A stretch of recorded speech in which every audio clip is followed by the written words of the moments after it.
করেন। ওকে ওকে ওকে ওকে ওকে।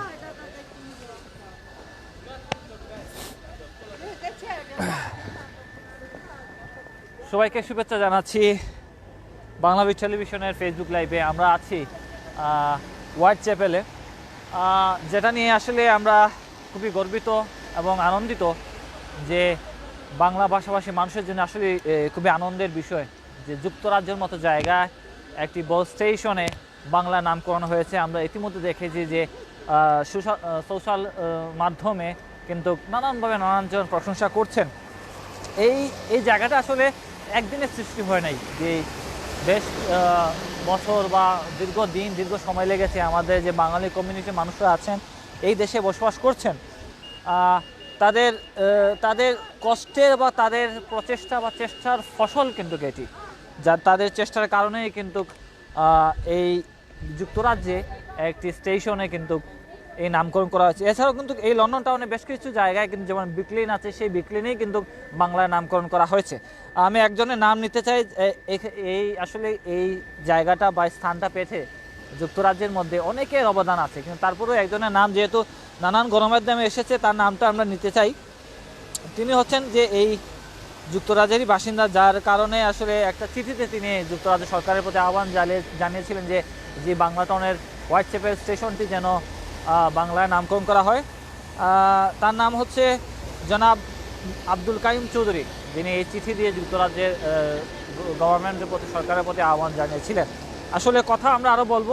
আমাদের সাথে আছেন সিলেট থেকে সদ্য এসেছেন আমাদের সাংবাদিক শরীফুল চৌধুরী, ইকবাল হোসেন ভাই, যিনি একজন ব্যবসায়ী যুক্তরাজ্যে আছেন। আমরা একটু ওনাদের সাথে কথা বলার চেষ্টা করব। ইকবাল ভাইয়ের কাছে প্রথমে যাই, একটু সামনে যদি চলে আসেন। আপনি তো একজন বাঙালি হিসাবে এখানে আছেন, এবং আপনার কেমন লাগছে যে এরকম একটা স্টেশন বা যুক্তরাজ্যের মধ্যে একটা জায়গায় বাংলায় সাইনবোর্ড দেখতে পারেন বা বাংলা লেখা দেখছেন, কেমন লাগছে আপনার? আমরা অত্যন্ত আনন্দিত যে লন্ডনের মতো জায়গায় এইরকম বাংলা নামকরণ করা হয়েছে। আমি ধন্যবাদ জানাই জনাব আব্দুল কাইম চৌধুরীকে, এবং ধন্যবাদ জানাই ব্রিটিশ সরকারকে যে বাংলা ভাষার প্রাধান্য দেওয়ার জন্য লন্ডনের মতো জায়গায়। এই বলে আমি আমার বক্তব্য শেষ করলাম। আসসালামু আলাইকুম। দর্শক, আপনারা শুনছিলেন যে ইকবাল ভাই যেমনটা বলছিলেন যে আসলে এটা কিন্তু খুবই আনন্দের বিষয়, গর্বের বিষয়, এবং আমরা ধন্যবাদ জানাতেই পারে আব্দুল কাইম চৌধুরী সহ যত বাঙালি আছেন। এই প্রচেষ্টা অনেকের নাম আমরা নিতে পারছি না, কারণ আমরা জানি না, অনেকের নাম আমাদের হাতে নেই। যখন আমাদের কাছে আসবে হয়তো আমরা পরবর্তীতে আপনাদেরকে জানানোর চেষ্টা করব। বাঙালি হিসাবে অনেক গর্বের বিষয় এটি। আমাদের সাথে আছেন শরীফুল চৌধুরী, যিনি বাংলাদেশে সাংবাদিকতা করেছেন, সদ্য এখানে যুক্তরাজ্যে এসেছেন। তার কাছ থেকে তার অনুভূতি এবং তার অভিজ্ঞতাটা আসলে কেমন লাগছে যেন যুক্তরাজ্য ঘুরে দেখেছেন, এবং বিশ্বের একটা অন্যতম বড় দেশের মধ্যে এরকম বাংলা নামটা স্থান পেয়েছে। শরীফুল চৌধুরী, আপনি নিশ্চয়ই ভালো আছেন, এবং আপনার কেমন লাগছে একটু যদি আমাদেরকে বলেন। ধন্যবাদ আপনাকে। আসলে মাতৃভাষার প্রতি প্রতিটা মানুষের অন্যরকম একটা আবেগ, ভালোবাসা, প্রেম, প্রীতি থাকে। এটা থাকাটাই খুবই স্বাভাবিক। আমি যখন এই দেশে ইউকেতে যখন প্রথম আসি, তখন এই এলাকায়, বিশেষ করে হোয়াইট চ্যাপেল এলাকায় যখন আসি, তখন আসার পরই এখানে সিলেটি মানুষের, আমার নিজ এলাকার মানুষের কথা যখন শুনি, তখন আমার অন্যরকম একটা আবেগে অনুভূতি কাজ করে। বিশেষ করে এই এলাকাটা ইউকের মধ্যে, এই এলাকাটা সিলেটি অধ্যুষিত কিংবা বাংলাদেশি অধ্যুষিত একটা এলাকা। বিশেষ করে এখানে অনেক সিলেটিদের বসবাস। প্রথম আমি যখন এখানে আসলাম, আসার পর সিলেটি কথাবার্তা শুনে মনে হচ্ছে যেন এখানকার আমি বন্দরে কিংবা জিন্দাবাজার এলাকায় আছি। অন্যরকম একটা আবেগ কিংবা অনুভূতি কাজ করছিল।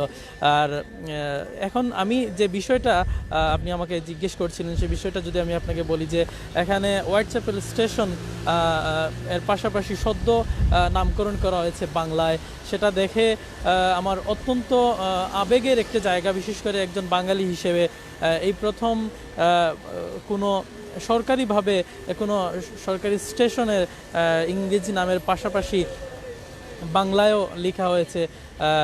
ইভেন অনেক সাইনবোর্ডও আমরা দেখেছি, ভিতরেও অনেক সাইনবোর্ড রয়েছে যেখানে আপনাকে স্বাগতম স্বাগতম এইভাবে লেখা আছে, হোয়াইটচ্যাপেল স্টেশন বাংলায় লেখা আছে। তো আমি গণমাধ্যমের মাধ্যমে জেনেছি যে আব্দুল কাইম চৌধুরী নামে এক বাংলাদেশি, যিনি চিঠির মাধ্যমে আবেদন করেছিলেন এই সরকারের কাছে যে এই স্টেশনের নাম বাংলায় যাতে নামকরণ করা হয়, তার জন্য অনেক ধন্যবাদ তাকে। এবং একজন বাঙালি হিসেবে অনেক একটা আবেগের কাজ করে। বিশেষ করে এই এলাকায় শুধু এই যে স্টেশনের নাম তা নয়, অনেক দোকানের নামও এখানে আমরা দেখেছি, যে কাঁচা বাজার, মাছ বাজার এইভাবে রয়েছে। সেটা আরেক ধরনের আবেগের একটা বিষয়, ভালো লাগার একটা বিষয়। বিশেষ করে সরকারিভাবে যখন একটা ভাষাকে মূল্যায়ন করা হয়, তাকে অনেক ভালো লাগে, একটা আবেগের অনুভূতিরও কাজ করে। আর আরেকটা বিষয় যে অনেকে বলতেই পারেন যে একটা নাম শুধুমাত্র বাংলায় লেখা হয়েছে তা থেকেই, কিন্তু যখন প্রবাসে আমরা থাকি, বিশেষ করে প্রবাসে থাকার পর যখন নিজ মাতৃভাষাটাকে যখন দেখা যায় যে কেউ মূল্যায়ন করছে, বিশেষ করে সরকারি কর্তৃপক্ষের মাধ্যমে যখন মূল্যায়ন করা হয়, তখন সেই আবেগটা আরেকটু বেশি হয়ে যায়। আমরা এই স্টেশনে ইতিমধ্যে দেখেছি যে হোয়াইটচ্যাপেল স্টেশনে স্বাগতম কিংবা বিভিন্নভাবে বাংলা অক্ষরে লেখা হয়েছে এই এই ইউকের বুকে, ইউকের মাটিতে সরকারিভাবে। তো কর্তৃপক্ষকে ধন্যবাদ এবং বাংলাবিকে অনেক অসংখ্য ধন্যবাদ সেই বিষয়টাকে তুলে ধরার জন্য।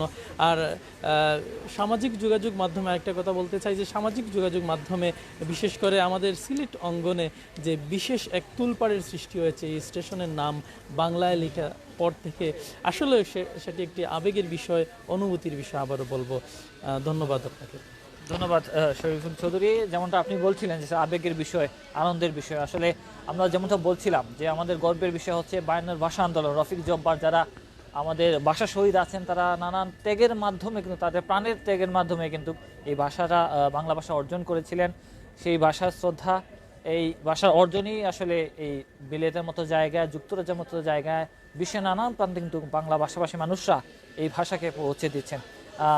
আমরা এখন দাঁড়িয়ে আছি এই স্টেশনের ভেতরে।